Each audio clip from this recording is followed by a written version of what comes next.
Dish को आप देखिए, सुनिए और आप अपने खाने का स्वाद बढ़ाइए। सूजी या आटे का हलवा बनाते समय उसमें अगर हम 1 चम्मच बेसन डाल दें तो हलवे का स्वाद बहुत ही स्वादिष्ट हो जाता है। तो इस ट्रिक को आप फॉलो करके देखिए। अगर अचार आपका खराब होने लगा है तो उसमें आप थोड़ा सा सिरका डालकर उसे हल्की आंच पर पका लें।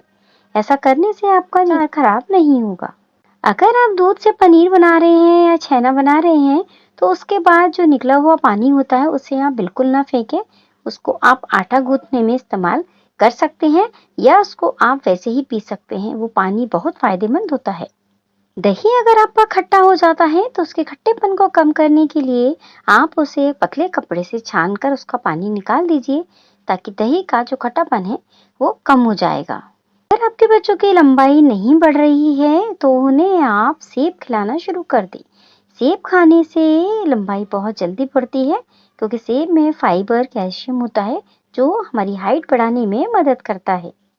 अगर आप अपना वजन कम करना चाहते हैं तो दही में आप काला नमक और काली मिर्च मिलाकर खाएं।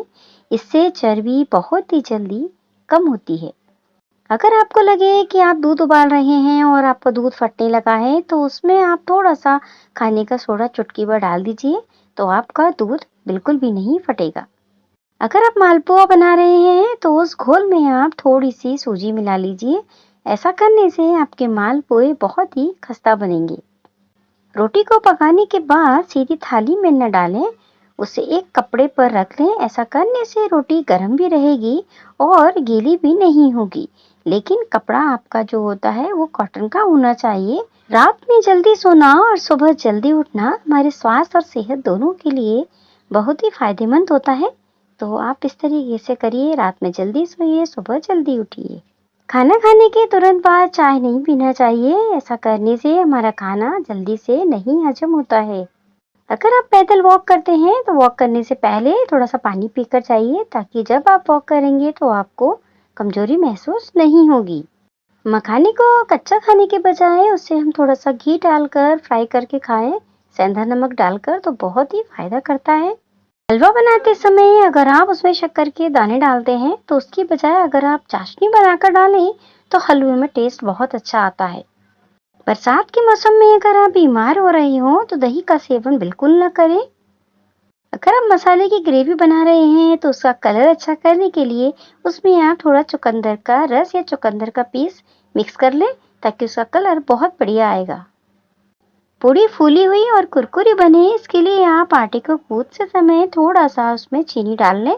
ऐसा करने से आपकी पूरी फूली बनेंगी और कुरकुरी भी बनेंगी। यदि रात में आप चनों को भिगोना भूल गए हैं तो कुकर में चने के साथ कच्चे पपीते के टुकड़े मिक्स कर दें, तो चना भी आसानी से गल जाएगा और सब्जी भी टेस्टी बनेगी। भरवा सब्जी बनाते समय मसाले में हम थोड़ी सी अगर भुनी हुई मूंगफली का चूरा डाल देते हैं तो सब्जी स्वादिष्ट भी बनती है और सब्जी में सूखापन भी आता है। सावन में कढ़ी क्यों नहीं खाना चाहिए? सावन के महीने में कढ़ी इसलिए नहीं खाई जाती है क्योंकि इस माह भगवान शिव को दूध और दही अर्पित किया जाता है। ऐसे में कच्चा दूध और उससे बनी चीजों का सेवन करना वर्जित है।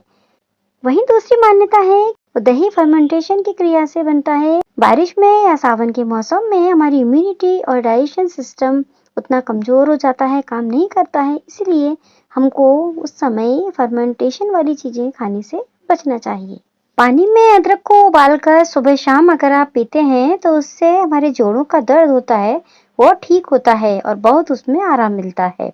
औरतों के लिए कच्चा नारियल बहुत ही फायदेमंद होता है, इसलिए कच्चा नारियल जरूर खाना चाहिए हम महिलाओं को।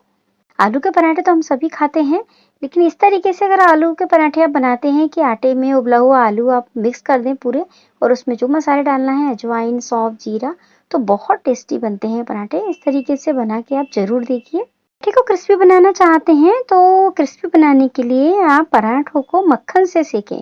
ऐसा करने से पराठे बहुत ही ज्यादा क्रिस्पी बनते हैं। हम स्प्राउट्स निकालते हैं अनाज में, अंकुरित अनाज में, तो उसको फ्रिज में रखने से पहले उसमें अगर आप थोड़ा सा नींबू का रस मिक्स कर देंगे तो फ्रिज में बिल्कुल भी स्मेल नहीं आएगी। रोटी बनाने के बाद में आपका आटा बच जाता है तो उसको अगर आप फ्रिज में रखते हैं तो उसमें आप थोड़ा सा तेल या घी लगा करके अगर मिक्स करके रखते हैं ऊपर से, तो आपका आटा जो है वो बिल्कुल खराब नहीं होगा, ऊपर से उसमें पपड़ी बिल्कुल नहीं आएगी और काला नहीं पड़ेगा ऐसा करने से। तो आप इस ट्रिक को फॉलो करके ज़रूर देखिए। ये बहुत छोटे-छोटे टिप्स होती हैं लेकिन बहुत काम की होती हैं। तो इन टिप्स को आप ज़रूर फॉलो कीजिए, देखिए और मुझे बताइए कमेंट करके कि आपको ये ट्रिक कैसी लगती हैं।